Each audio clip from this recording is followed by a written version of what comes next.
రాజ్యసభ మాజీ సభ్యులు BJP senior నేత జీవీఎల్ నరసింహారావు ఆధ్వర్యంలో సంక్రాంతి సంబరాలు కోలాహలంగా జరిగాయి. నగరం నుండే కాక ఇతర ప్రాంతాల నుండి ప్రజలు చిన్నారులతో కలిసి ఈ కార్యక్రమాల్లో పాల్గొంటున్నారు. ఏయూ ఇంజనీరింగ్ కళాశాల మైదానంలో జరుగుతున్న సంక్రాంతి సంబరాలు నగర ప్రజలను విశేషంగా ఆకట్టుకుంటున్నాయి. మాజీ రాజ్యసభ సభ్యులు జీవీఎల్ నరసింహారావు సారథ్యంలో 2వ రోజు మహా సంక్రాంతి సంబరాలు సాంస్కృతిక కార్యక్రమాలతో మిన్నంటాయి. పులి వేషాలు, తప్పెట గుళ్ళు వంటి సాంస్కృతిక కార్యక్రమాలలో ప్రజలు కూడా భాగస్వామ్యులై కళాకారులతో కలిసి ఆనందంతో నృత్యాలు చేశారు. మరోవైపు సంక్రాంతి సంబరాలు జరుగుతున్న ప్రాంగణంలో ఏర్పాటు చేసిన భారీ సెట్టింగులు సందర్శకులను ప్రత్యేకంగా ఆకట్టుకుంటున్నాయి. నమస్కారం అండి, నా పేరు గిరిగోపాల్, మాది విశాఖపట్నం గురుద్వార దగ్గర ఉంటాం. ఈ సంక్రాంతి వేడుకలు మన జీవీఎల్ నరసింహారావు గారు పెట్టినందుకు ఆయనకు ముందుగా కృతజ్ఞతలండి. ఎందుకంటే ఇది చాలా చక్కగా చూడటానికి చాలా ఆనందంగా ఉంది. ప్రతి ఒక్కరు కూడా కుటుంబంతో సహా వచ్చి చిన్నపిల్లలు కానీ పెద్దవాళ్ళు కానీ అందరూ కూడా చాలా సంతోషంగా వెళ్తున్నారు. ఈరోజు భోగి రోజు కాబట్టి ఈరోజు కొంత ఉంది, రేపు కూడా మా కుటుంబ సభ్యులు అందరం కూడా ఈ కార్యక్రమానికి వద్దామని అన్న దీనిగా ఉన్నది. చాలా చక్కగా ఏర్పాట్లు చేశారు. జీవీఎల్ గారికి మరొకసారి ధన్యవాదాలు.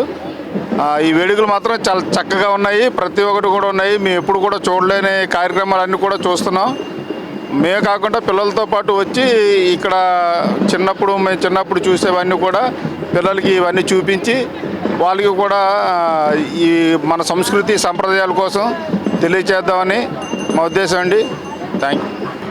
భారతీయ సంస్కృతి ఆచార వ్యవహారాలు ప్రతిబింబించే విధంగా గత సంవత్సరం ఈ సంవత్సరం కూడా మాజీ ఎంపీ శ్రీ జీవీఎల్ నరసింహారావు రాజ్యసభ సభ్యులు వారిచే నిర్వహించబడుతున్న ఏదైతే మనం ఇక్కడ సంక్రాంతి సంబరాలు అనుకుంటున్నామో దానికి ఉత్తరాంధ్ర ప్రత్యేకించి ఇది ఒక వరంగా భావిస్తున్నాం మేము. ప్రజలందరూ కూడా చాలామంది వచ్చి ఉదయం నుంచి రాత్రి 11 వరకు కూడా వచ్చి సందర్శిస్తున్నారు. అనేక స్టాల్స్ ఉన్నాయి ఇక్కడ. అలాగే గంగిరెద్దులు, కోలాటాలు, తప్పెడిగుళ్ళు మొదలైన వీటితో పాటు కుటీరాలు, అంటే పల్లె వాతావరణం పూర్వం ఎలాగుండేది అనేది ఇక్కడ నిదర్శనం కనబడుతుంది. విశాఖపట్నం ప్రజలు చేసుకున్న ఒక విధంగా అదృష్టం. ఎవరైతే పల్లెటూరుకి వెళ్ళారో వాళ్ళందరూ కూడా ఇక్కడ ఆ వాతావరణం మరిపించుకుంటూ భోగి, సంక్రాంతి సంబంధించిన పండుగలు కూడా ఇక్కడ చేసుకుంటున్న అవకాశం కల్పించారు. వారికి ధన్యవాదాలు తెలియజేస్తున్నాం. ఈ 12, 13, 14, 15 4 రోజులు నిర్వహిస్తున్నారు. నిన్నేమో మన అవేర్నెస్ వీక్, దేనికి ఏదైతే అనుకున్నా అవేర్నెస్ అంటే కరప్టెడ్ దీనికి సంబంధించి ఇప్పుడు లేటెస్ట్గా ఇవన్నీ అవుతున్న స్కామ్స్ ఇవి ఉన్నాయి కదా, వాటికి సంబంధించిన అవేర్నెస్ తీసుకొచ్చారు.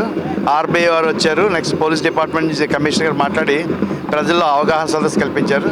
ఈవేళ భోగి మంటలతో ప్రారంభమయ్యి రేపు ఎల్లుండి కూడా అనేక సాంస్కృతిక కార్యక్రమాలు, అంటే పాటలు, నెక్స్ట్ ఇటువంటి సినిమా యాక్టర్లు వస్తారు, సినిమా సింగర్స్ తోటి చిన్నవి ఉంటాయి. అవన్నీ కూడా చూసి విశాఖ ప్రజలు ఆనందిస్తారని చెప్పి అనుకుంటున్నాను. ధన్యవాదాలు.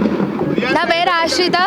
మేము చాలా బాగా ఎంజాయ్ చేస్తున్నాము. ఇక్కడ జీవీఎల్ సంక్రాంతి సంబరాలు 2 years నుంచి చాలా బాగా జరుగుతున్నాయి. విలేజ్లో ఎంజాయ్ చేసినట్లు కూడా ఇక్కడ కూడా బాగా ఎంజాయ్ చేస్తున్నాం. విలేజ్లో ఉన్నవన్నీ ఇక్కడ కూడా ఉన్నాయి.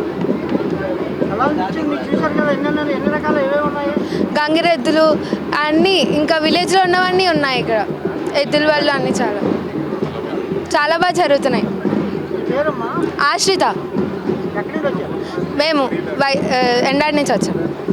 జీవీఎల్ నరసింహారావు గారు సంక్రాంతి సంబరాలంటే విశాఖపట్నం కనీ విని ఎరగిన రీతిలోని యూనివర్సిటీ గ్రౌండ్లోని రకరకాలుగా ఆకర్షమైన అద్భుతమైన కళాకారులను తీసుకొచ్చి, సినిమా యాక్టర్లను తీసుకొచ్చి ఎన్నో రకాలైన కార్యక్రమాలకి ఆనందకరమైన విశాఖపట్నం వాస్తువులందరికీ కూడా చాలా బాగా చేస్తున్నారు ఆయన, మా ఎంపీ గారు.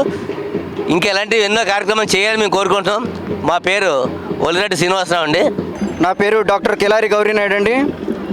ఈ ఆంధ్ర యూనివర్సిటీ ఇంజనీరింగ్ కళాశాల గ్రౌండ్లో నిర్వహిస్తున్నటువంటి ఈ సంక్రాంతి సంబరాల కార్యక్రమానికి మరి జీవీఎల్ నరసింహారావు గారు గత సంవత్సరం నన్ను ఆహ్వానించారు, ఈ సంవత్సరం కూడా నన్ను ఆహ్వానించారండి. నేను విశాఖపట్నంలోని డాక్టర్ రాచకొండ నరసింహ శర్మ సాహితీ సంస్థ అనేటటువంటి ఒక సంస్థకి ప్రస్తుతం వైస్ ప్రెసిడెంట్గా ఉన్నాను. అయితే ఇక్కడ గ్రామీణ వాతావరణం అంతా ఉట్టిపడేలాగా ఈ గ్రౌండ్ని చాలా చక్కగా దీన్ని అలంకరించారండి.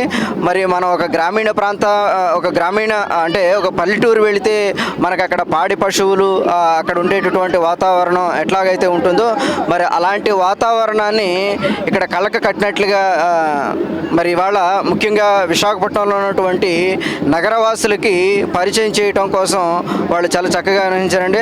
అలాగే ఉత్తరాంధ్రలో ఉన్నటువంటి గొప్ప గొప్ప కళాకారులు ఉన్నారండి. మన కళాకారులకి పుట్టినిల్లు మన ఉత్తరాంధ్ర శ్రీకాకుళం నుంచి అట్లాగే విశాఖపట్నం విజయనగరం జిల్లాల నుంచి వచ్చినటువంటి కళాకారులతో చాలా అద్భుతమైనటువంటి ప్రదర్శనలు నిర్వహించారండి. నా పేరు మహేష్ అండి.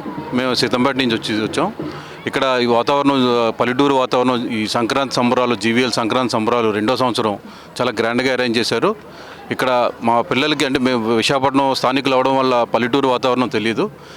ఇదంతా మన ఈ కళలు ఈ గంగిరెడ్లు ఇవన్నీ వాళ్ళకి కొత్తగా చూస్తున్నారు. ఇప్పుడు మన ఉత్తరాంధ్ర కళాకారుల మన అరకు ట్రైబల్ డ్యాన్స్ కానీ ఉత్తరాంధ్ర కళాకారులు ఇది కానీ బాగా ఎంజాయ్ చేస్తున్నారు పిల్లలు. ఇది అందరికీ సంక్రాంతి శుభాకాంక్షలు.